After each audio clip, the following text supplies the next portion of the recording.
Hello everyone, I'm Jen, and today I'll be presenting on the deception of beauty produced by advertising. If you ask anyone, would you change anything about yourself?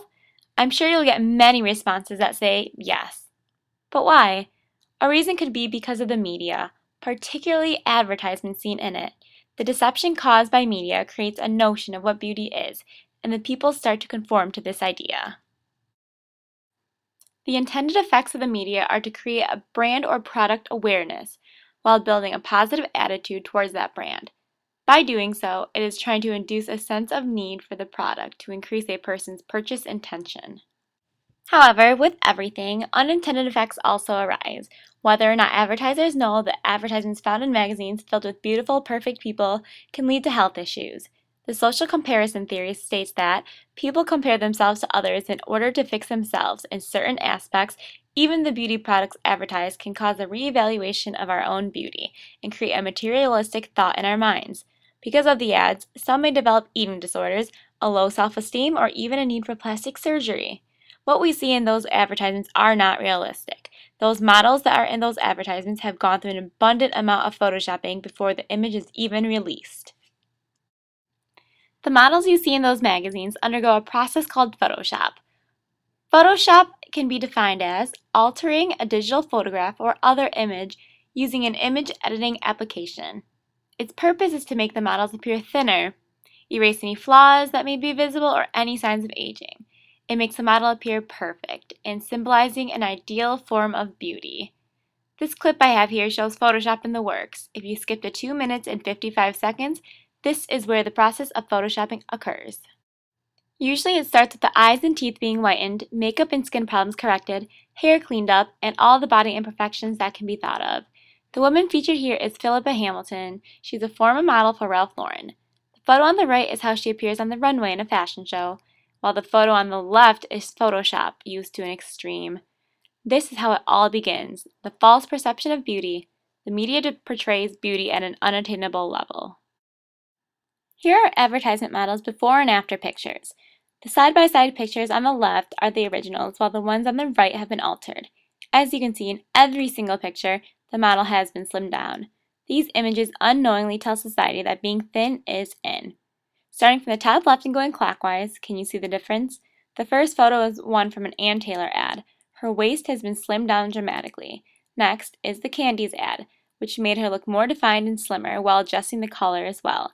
The ad furthest to the right, as you can see, removed the tattoo, reduced the size of her bottom, and reduced the cellulite that was once present, as well as making her slimmer all over. The next photo of Jessica Alba, her breasts were enlarged while the rest of her body, particularly her waist, were slimmed.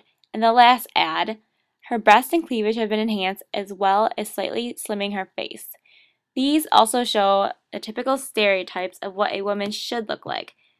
Trendy yet classy, like the girl next door, yet is also sexy and exotic. Now this cover is featuring the famous country star Faith Hill. This actually stirred up a little controversy when it was released. Redbook is known to focusing on women with families, careers, and their own needs. So it's about women loving and taking care of themselves and their lives. Looking at the comparison between both pictures of Faith Hill, quite a few adjustments were visibly made. The biggest one being how tiny they made her arm. They also digitally added another arm, slimmed her face and back, took away the bags and crow feet under her eyes, and softened the visibility of her collarbone. Some people argue that the retouched version of her belongs on a cover of Cosmo, not Redbook. By retouching this picture, the magazine is portraying the opposite of what their mission is to do, which is to have women love themselves for who they are. This has stirred up problems for many people, and some laws have been passed in order to regulate this deception of beauty. The National Advertising Division banned Photoshop in cosmetic ads because it was misleading by using enhancement to show what the product should do. Procter & Gamble's CoverGirl mascara was an example. There was even a law passed in Israel called the Photoshop Law, which required ad agencies to issue a notice on their ads that the photos had been altered. This law was intended to prevent and reduce eating disorders. Another act that is being pushed to be passed is called the Self-Esteem Act, which was created by Seth Matlin, the founder of OffOurChest.org. The perception of beauty has changed immaculately over time. Full-figured women were considered beautiful, taking after Marilyn Monroe. Then the fads changed. The average model today is 5'10" and 129 pounds. Makeup used to be considered vulgar, and now it's a must. Being tan used to represent lower-class field workers, now it's beautiful to be bronze. Plastic surgery used to be the sphere of influence of the famous or conceited socialites, but today it is socially accepted. The social comparison theory is evident in both human images and beauty products. Society's ideal image of beauty is displayed through advertisements and reinforced daily. The damage and harm advertisements cause to an individual and their health is overlooked. The perception of beauty has become vain and overly accepted by society. And finally, I'd like to end my presentation with one last video clip.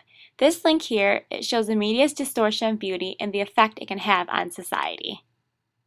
Here are the references for the photos, video clips, and information that were presented in my presentation.